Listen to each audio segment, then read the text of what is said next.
सभी किसान भाइयों को मेरा नमस्कार। मैं डॉक्टर ओम प्रकाश बिश्नोई, गेहूं वैज्ञानिक चौधरी चरण सिंह, हरियाणा कृषि विश्वविद्यालय साहब। आजकल जो गेहूं का जो सीज़न है, बारिश के बाद में जिस तरह 23 तारीख को 27 तारीख को जो बारिश हुई थी पीछे दिसंबर के अंदर, तो उस बारिश से गेहूं में काफ़ी कमियां, जो पीलेपन की समस्या थी वो काफ़ी हद तक दूर भी हो गई है। फिर भी जो आजकल जो है ज़्यादातर किसान भाइयों के जो फ़ोन आते हैं, वो गेहूं में पीलापन की समस्या से संबंधित हमारे पास फ़ोन आते हैं। उनके अंदर ये है, पीलापन दो तीन तरह का होता है। एक तो पीलापन जो गेहूं की पत्तियां, जो नीचे की पत्तियां हैं, पीलापन है, और सारा खेत जो है ओवरऑल आपको पीलापन नज़र आ रहा है, तो वो आपकी नाइट्रोजन खाद की कमी की वजह से है।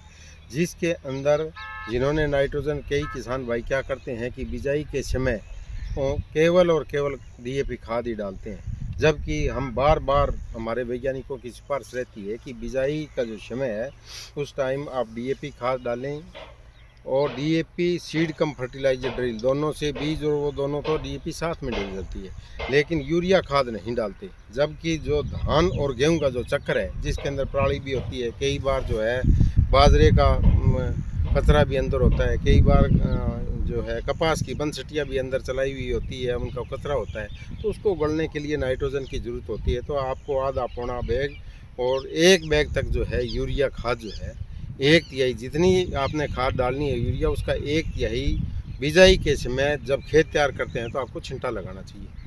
कई बार कहते हैं कि हम साथ में नहीं डाल सकते डीएपी के, ठीक है, आप डीएपी के साथ नहीं डाल सकते। क्यों नहीं डाल सकते?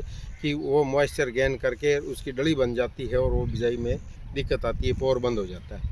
लेकिन आप छिंटा तो लगा ही सकते हो। दूसरा, जिंक सल्फेट जो डालना होता है, रबी और खरीफ दोनों फसलों में से एक में जिंक सल्फेट हर हालत में डालना चाहिए। 10 किलो जिंक सल्फेट प्रति एकड़ के हिसाब से 21% वाला है वो डालना चाहिए। अब आपका चिलेटेड जिंक है 33% वाला, तो वो 6-6.5 किलो के आसपास प्रति एकड़ वो डालना चाहिए।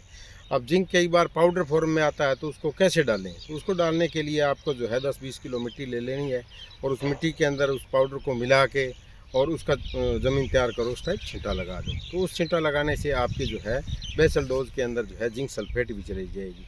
इसी तरीके से आपका म्यूरेट ऑफ पोटास, पोटास खाद है, पोटास की भी कई जगह काफ़ी कमी आने लगी है। जो आपके पत्ते हैं वो थोड़े से ललाई के ऊपर, भूरे रंग के ऊपर हैं, दिखाई देते हैं, तो वो पोटास की कमी होती है। तो उसके लिए आपने 20 किलोग्राम जो है म्यूरेट ऑफ पोटास, जो 60% आती है, वो डाल सकते हो। खड़ी फसल के अंदर आपको दिक्कत आ गई, आपको लगता है कि इन दिनों के अंदर अब जब खड़ी फसल में दिक्कत आती है, तो आप म्यूरेट ऑफ पोटास, जो पोटास नीचे खाद डालते हो वही 1 किलोग्राम 100 लीटर पानी में घोल के स्प्रे कर दो, तो आपकी कमी दूर हो जाएगी। दूसरा पीलापन आता है टेम्परेचर लो होने की वजह से। पौधे जो है भूमि से पोषक तत्वों को उठा नहीं पाते, धुंध का लंबे समय चल गया। कई किस्में हैं, जिस तरह हमारी WH-711 है, कोई और किस्में हैं, वो थोड़ी सेंसिटिव होती हैं, तो वो जो है लो तत्वों को उठाती नहीं है। तो ऊपर से जो टोखी, इसका जो ऊपर का भाग है ना, ये जो ऊपर का है निकला हुआ, तो ये ऊपर से अगर इतनी इतनी आपको पीलापन सफ़ेद दिखाई देता है पीलापन, तो इसका मतलब ये आपकी लो आयरन तत्व की कमी है। आयरन तत्व के लिए आपको क्या करना है? फेरस सल्फेट डालना है।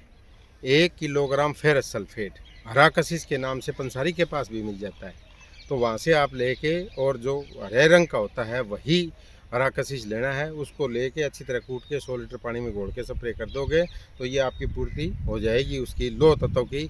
और साथ में फेरस सल्फेट है तो सल्फर तत्व की भी पूर्ति हो जाती है। सल्फर तत्व में क्या होती है कि जो पत्ता है वो पीलापन और थोड़ा सा हल्का पीले रंग का, पेपरी वाइट रंग का हो जाएगा, तो वो थोड़ी सल्फर की कमी रहती है। तो फेरस सल्फेट डालने से, हरा कशिश डालने से आपका जो है लो तत्व और सल्फर दोनों की पूर्ति हो जाती है।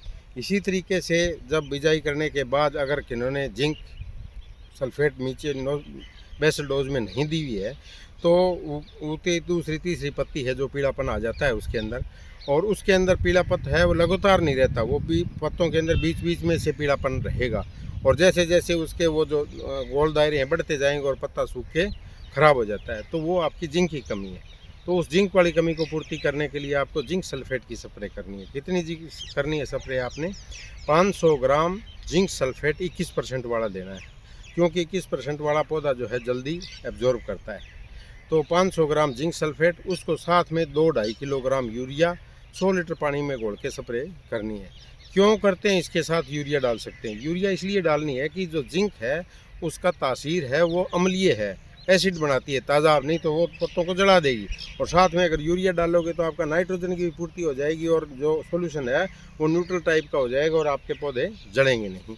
तो इस तरह से आपने जिंक सल्फेट डालनी है और 21% वाला ही स्प्रे में यूज़ करना चाहिए, वो ज़्यादा फ़ायदेमंद है। जैसा हमारे जो है मृदा वैज्ञानिकों ने बताया है उनके अनुसार जो है वो 21% वाला अच्छा रहता है। फिर भी अगर नहीं मिलता तो चिलेटेड जिंक है वो भी 350 ग्राम जो है 2-2.5 किलो यूरिया के साथ 100 लीटर पानी में स्प्रे कर सकते हैं।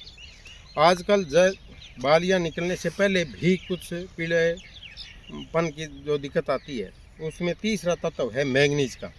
मैंगनीज तत्व के अंदर जो कमी आती है वो बहुत कम मात्रा में पौधों को चाहिए, लेकिन उसके बिना पौधों का जीवन चक्र पूरा नहीं होता। तो उसके लिए क्या करना होता है कि आपको देखोगे तो पत्ता जो है हल्के पीले रंग का होगा, लेकिन पत्ते की चमक बरकरार रहेगी। उसके अंदर थोड़ी हरी हरी आपको धारियाँ सी दिखाई देगी। जब प्रकाश की किरणें उस पर पड़ती है या आप देखते हो तो उसके अंदर धारियाँ सी नज़र आती है, तो वो जो है मैंगनीज तत्व की कमी होती है प्रारंभिक अवस्था के अंदर। और जब बालियाँ निकालती है, आपने इस्तेमाल नहीं किया तो बालियाँ निकालते समय जो झंडा पत्ता ऊपर से निकलता है वो झंडा पत्ता बिल्कुल गहरे हरे रंग का होके और रोल होके तिखा हो जाएगा, बाली को पकड़ लेगा, निकलने ही नहीं देगा। तो उस टाइम आपको पता लगेगा भाई आपकी मैंगनीज की कमी है। तो उसमें आपने क्या करना है, 500 ग्राम मैंगनीज सल्फेट, मैग्नीशियम सल्फेट नहीं, मैंगनीज सल्फेट 500 ग्राम 100 लीटर पानी में घोल के आपने स्प्रे कर देनी है। 5-7 दिन के बाद में एक और स्प्रे कर देनी है, तो जिससे जो है बालियाँ अच्छी तरीके से आपकी निकल जाएंगी। अब कई किसान भाई क्या करते हैं, कहते हैं कि मैं हरा कशिश भी ले लूँ और मैंगनीज सल्फेट भी ले लूँ और पोटास भी ले लूँ, तीनों भी साथ मिला के डाल सकता हूँ क्या? नहीं, ऐसा नहीं करना चाहिए। क्यों नहीं करना चाहिए कि ये जो है तत्व इनकी आपस की केमिकल रिएक्शन हो गए, क्रिया हो गए और इनके जो है आपस में चीथड़े बन जाएंगे या अंदर जो है बिल्कुल जिस तरह दही होता है फटके दूध, इस तरह हो जाएंगे। तो वो ना तो मैंगनीज काम का रहेगा, ना जिंक काम का रहेगा, ना पोटास काम का रहेगा। इसलिए इनको सिर्फ जिंक और यूरिया साथ कर सकते हो, बाकी तत्वों को अलग अलग ही आपने स्प्रे करना चाहिए। तो ये तो थी पीलेपन की समस्या से संबंधित आपकी समस्या।